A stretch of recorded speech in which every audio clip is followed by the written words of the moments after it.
Burnline Podcast. The burn line on a well-crafted cigar is straight and sharp as a razor, much like our wit and wisdom.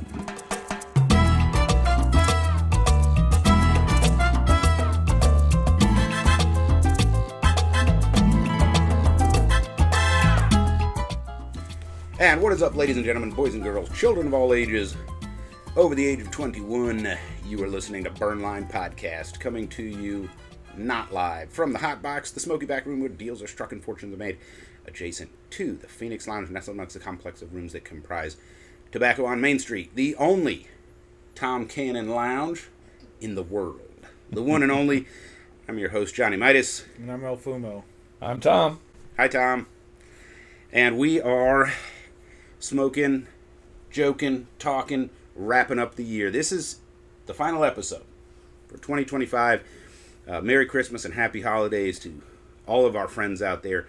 We're going to do a couple of things. We're going to smoke a cigar, and we are smoking the CAO Arcana Firewalker. Really, as usual, the graphic design is super cool, and the story behind the cigar. So we're going to get these cut and lit, and we're going to smoke them, and we've got a little whiskey as well. Tom, much appreciated. Thank you. And then we've got our annual awards. Yes, sir. So just like last year, the trophies are still in the mail. I'll present those on Instagram later. By the way, if anybody knows how to mail something to West Tampa Tobacco, let me know, because I'm still sitting on the trophy from last year. They're so buttoned down, dude. It's crazy. I think it's a fake company. Yeah. I don't think they're real. Listen, anyway. they wouldn't be the first one to start off as a money laundering operation. Oh my God. That's sorry. not a dig. That is not a dig. All right, CAO Arcana Firewalker. We're going to cut these and light these. It is time for the official cutting, brought to you by Lord Baltimore Distributors. The official cutting is brought to you by Lord Baltimore Distributors. Featuring proprietary blends available nowhere else, Lord Baltimore Distributors are meticulously crafted boutique cigars made in small batches for every palate. Lord Baltimore Distributors, when only the best will do. And as always, we remind you to clip that cigar with authority. No limperistic cutting a lot on Burnline Podcast. I couldn't if I wanted to. Have you seen how many muscles I have on my wrist? All right. And tap that ash. If you're joining us for the first time and you are an audio-only listener, I apologize. You're probably very lost right now. But just go ahead and tap that ash. We'll explain it later. There are hand jobs on this show. Yep, we are done with the hand job. Angel, don't be too vigorous. You don't want anything to blow. You go blind. All right. Poor little Ralphie. And let's get these lit so we can smoke. I need to smoke something. The official lighting is brought to you by 2C Premium Coffee.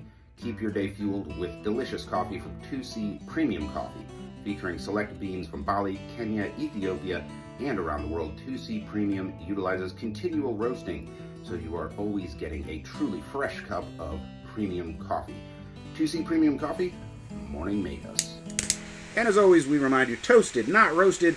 Treat that cigar with the love and respect it deserves, and it will return the flavor. Just a bunch of multi-jet torches going on today. Nothing fancy, nothing special. Just toasting our cigars by the fire. And a quick service reminder, if you don't hang out with us very much, if you do, and we repeat stuff like this all the time because we want you to have an awesome time smoking cigars, but don't forget that your butane torch burns at 1400 degrees. It will blind you, singe your eyebrows, face hair, give you third-degree burns, and it will boil the fuck out of your cigar. Literally, if you hold it up there directly on it, you can see tar explode out of the leaf. Yes. You literally boil the tar out of it. It's hotter than the surface of the sun. It will also make gunk into your lighter. Yeah, your lighter not 100%. That's why you'll see I'm holding this torch out here, and you can still see it flame up. Even 4 inches away, there's enough heat that when I draw the heat in, it flames up. Now, those flames are significantly less in temperature. In contrast, a soft flame butane torch, which I have a couple of, they're awesome if you're in an environment with zero airflow, sealed in a bubble, so it won't get blown out, is about 800 degrees. That's like almost half. Right? Yeah. And then your match is like 420 degrees or something. A cool 400. Yeah, so that's why we say toasted, not roasted. You can literally boil the tar out of your cigar. Yeah, it'll. Okay, so we're taking our first few puffs on this CAO Arcana Firewalker. You may have seen this around or heard of it because it came out in 2022. It was the second edition to the Arcana series. And we did the Thunder Smoke. we did the Thunder Smoke last year. And it was a finalist for Cigar of the Year. One of the things that I love about the Arcana series is it highlights Arcana, or rare, hard-to-find stuff in cigars. Yeah. And the first one highlighted a methodology primarily used for Dominican pipe tobacco, and very rarely used in cigars, but some Dominican cigars. And they followed it up. That was in 21. In 22, they followed it up with the Firewalker. And what makes this special is the filler, which they call Nicaraguan Mastape. It utilizes a rare Chincagre tobacco, which is a Nicaraguan technique that buries the leaf under hot volcanic soil to ferment. Hence the name Firewalker. And so they're sort of like celebrating / keeping alive these arcane practices that probably, let's be realistic, they can't go mainstream because you can't produce a ton of volume with them. You know, it doesn't scale. It's not a cost issue. It's just scalability. How many fucking hot volcanic soil patches are there to bury leaves under? That don't have a tobacco field. They don't have a tobacco field, yeah. So this is a Toro Grande, 6.5 by 56, which, like most of the Arcanas, only comes in the one Vitola. The MSRP is $14, and you may find it for that. You know, there's not like a premium markup. However, cigars in general have gone up, and I could not find these for $14. I paid $16. That was online. That didn't include taxes. And I think that's probably what you're going to pay. Yeah. That's still not a terrible price either. It's a big chunk of tobacco. The wrapper is Ecuadorian Habano Rosado. Shot. If you know the game, take a shot. The binder is Nicaraguan Habano, and the filler is Nicaraguan Mastape. So that's the construction and the story behind the CAO Arcana Firewalker. And I've never smoked an Arcana that I didn't enjoy, even if it wasn't a cigar that I picked up again, and even if it, you know, isn't a core line you can just keep buying forever, right? These are great collectible cigars if you want to buy two. They're affordable. Smoke one, put one in your collector humidor, and they look super cool, right? I mean,